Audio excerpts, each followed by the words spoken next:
Hello everyone, আসসালামু আলাইকুম ওরহমতুল্লাহ। Welcome back to another blog. আজকের ব্লগটা একটু বেশি স্পেশাল। আজকের ব্লগে আমরা ফ্যামিলি ট্যুর নিয়ে যাচ্ছি আপনার জাতীয় চিড়িয়াখানা। দেখতে পাচ্ছেন আমার দুটো কিউট কিউট ভাগ্নি কিন্তু অলরেডি তারা রেডি হয়ে গিয়েছে এবং তারা যাওয়ার জন্য কিন্তু খুবই এক্সাইটেড। সো আমরা অলরেডি কিন্তু বাসা থেকে বের হয়ে আমরা কিন্তু অটোতে করে রওনা দিয়ে দিয়েছি আমাদের বাস স্ট্যান্ড উদ্দেশ্যে। দেন বাস স্ট্যান্ড যাবো, দেন ওইখান থেকে কিন্তু আমরা জাতীয় চিড়িয়াখানার উদ্দেশ্যে রওনা হব।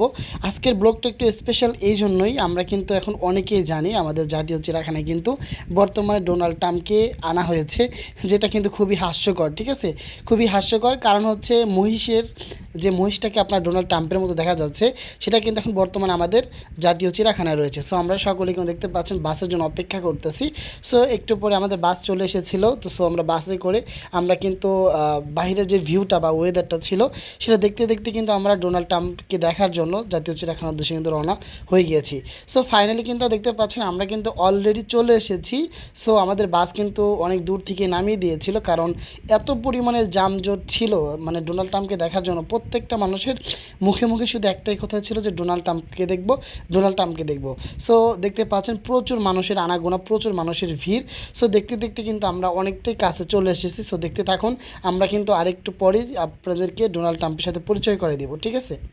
সো ভিউয়ার দেখতে পাচ্ছেন অলরেডি কিন্তু আমরা বাংলাদেশ জাতীয় চিড়িয়াখানা মিরপুর ঢাকা আমরা কিন্তু সাইনবোর্ডটা পেয়ে গিয়েছি।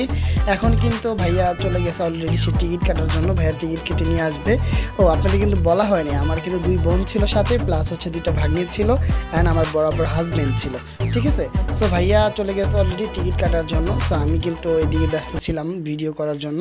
সো দেখতে পাচ্ছেন আমি কিন্তু ভিডিও করার জন্য একটু বেশি এক্সাইটেড ছিলাম, এবং এত মানুষের ভিড়ে মানে আপুরাও হাই হ্যালো দিয়ে দিল। সো এখন আপু ভাইয়া অলরেডি টিকিট কেটে ফেলেছে। এখন আমরা কিন্তু রওনা হব, আপনার প্রবেশ করব চিড়িয়াখানার ভিতরে। আপনাদেরকে একটা কথা বলে রাখি, যেটা কিন্তু আমরা ভুক্তভোগী হয়েছিলাম, সেটা হচ্ছে আপনারা যারা যাবেন, ঠিক আছে, যারা যাবেন তারা কিন্তু যারা ছোট বাবু থাকবে তাদেরও কিন্তু টিকিট কাটতে হয়। ঠিক আছে, টিকিট 50 টাকা, মেবি টিকিট 50 টাকা নিয়েছিল। সো 2 বছরের বাচ্চা যে তারও টিকিট কিন্তু কাটতে হবে। আমি এটাই মানে হতাশা হয়ে গিয়েছিলাম যে সরকারি একটা জায়গা, এখানে হাজার হাজার কোটি কোটি মানুষ ঘুরতে আসে, এখানে কোনো পরিমাণের মানে খরচ হয় না। সো আমার ছোট যে ভাগ্নে ছিল তারও কিন্তু টিকিট চাচ্ছিল যে তারও টিকিট কাটতে হবে। এই জন্য একটু কথা বলছিলাম এখানে। আমি কিন্তু বলছিলাম যে সে খাবেও না, হাঁটবেও না, কিছু করবেও না, সে কোলে থাকবে। সো কেন তার টিকিট লাগবে? সো যাই হোক,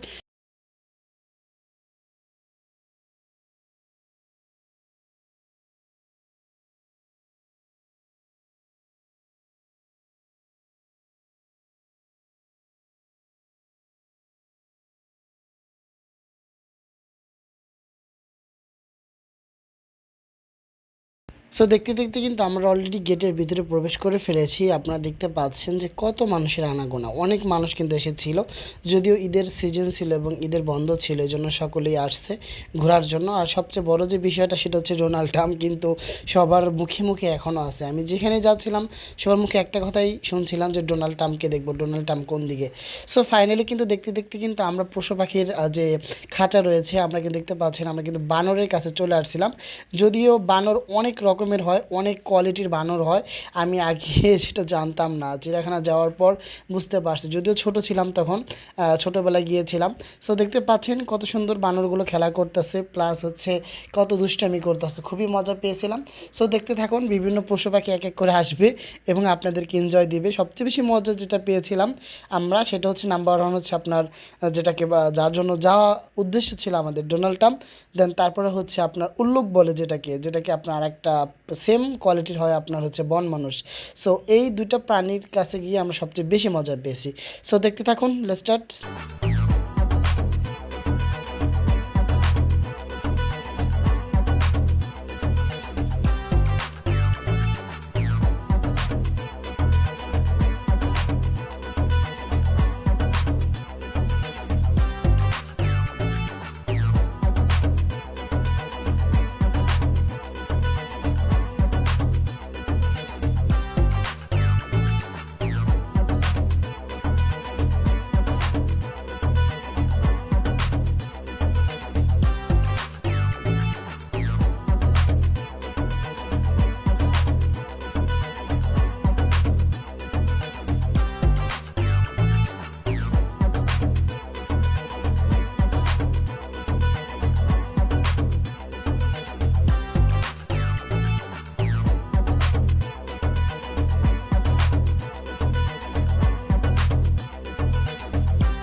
সো ফাইনালি কিন্তু আমরা চলে এসেছি রয়্যাল বেঙ্গল টাইগারের কাছে। দেখতে পাচ্ছেন আমাদের সামনে কিন্তু বাঘ রয়েছে। আমরা কিন্তু এই টাইগার বাঘকে দেখার জন্য কিন্তু সকলে অনেক ছোটাছুটি করতেছিল। যদিও অন্য অন্য পশু পাখি দেখে অতটাও মজা পাই নাই, যেমন সাপ, কুমির বা অন্য অন্য পশু পাখি কিন্তু শুয়েছিল, তারা নড়াচড়া খুব কম করেছে। তবে বাঘ কিন্তু খুবই নড়াচড়া করেছিল এবং আমাদের কিন্তু ট্রায়াল দিয়ে অনেকবার দেখিয়েছে, ঠিক আছে। সো বাঘ দেখে খুব মজা পেয়েছি, তার পাশাপাশি আরও অনেক পশু পাখি দেখেও অনেক মজা পেয়েছি। তবে অনেক পশু পাখি এই গরমের সময় এই এত মানুষের আনাগোনা ভিড়, সো তারা ঠিকমতো হয়তো বা খাবারও খেতে পারে না। সো এর ভিতরে একটু অস্বাভাবিক হওয়াটাই স্বাভাবিক। তবে বাঘটা কিন্তু খুবই মজা পেয়েছি বাঘকে দেখে। দেখতে পাচ্ছেন বাঘ কিন্তু খুবই আমাদেরকে মানে ট্রায়াল দিয়ে দেখাচ্ছে, সে আবারও সামনে দিয়েও অনেক বারবার গিয়ে দেখাচ্ছে। সো যাই হোক, বাঘটা থেকে আসলে খুব মজা পেয়েছি। সো দেখতে থাকুন।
সো আমি আপনাদেরকে যেটা বললাম, আমরা কিন্তু যেটা দেখে সবচেয়ে বেশি মজা পেয়েছি সেটা হচ্ছে আপনার ডোনাল্ড ট্রাম্প, তার ভিতরে হচ্ছে আপনার উল্লুক ছিল, বনমানুষ ছিল, বাঘ ছিল এবং এই ময়ূর পাখি ছিল। ময়ূর পাখি কিন্তু আমাদের খুবই মজা দিয়েছে। সো ফাইনালি গাইস, আপনাদের সামনে কিন্তু নিয়ে এসেছি ডোনাল্ড ট্রাম্পকে। এই হচ্ছে আমাদের ডোনাল্ড ট্রাম্প। অনেক দূরে ছিল, আমি কিন্তু আমার আলট্রা ফোন দিয়ে আমি 10x জুম করে তারপর ভিডিওটা নিয়েছি, ঠিক আছে। অনেক দূরে ছিল, এর জন্য কিন্তু প্রপারলিভাবে ভিডিওটাও ভালোভাবে হয়তো বা মানে নিতে পারি নাই, কারণ অনেক দূরে রেখেছিল। কারণ ডোনাল্ড ট্রাম্প হয়তো বা অনেকের ভিতরে ক্ষোভ থাকতে পারে, এই জন্য অনেক দূরে রেখেছিল, যেটা আমি মনে করি পার্সোনালি। সো যাই হোক, দেখতে পাচ্ছেন এখানে অনেক পশু পাখি রয়েছে, অনেক পশু পাখি দেখেছি, প্লাস আপনাদেরকেও দেখানোর চেষ্টা করেছি। আশা করি আপনাদের ভালো লেগেছে। কেমন লেগেছে অবশ্যই আমাকে কমেন্ট বক্সে জানিয়ে দিবেন।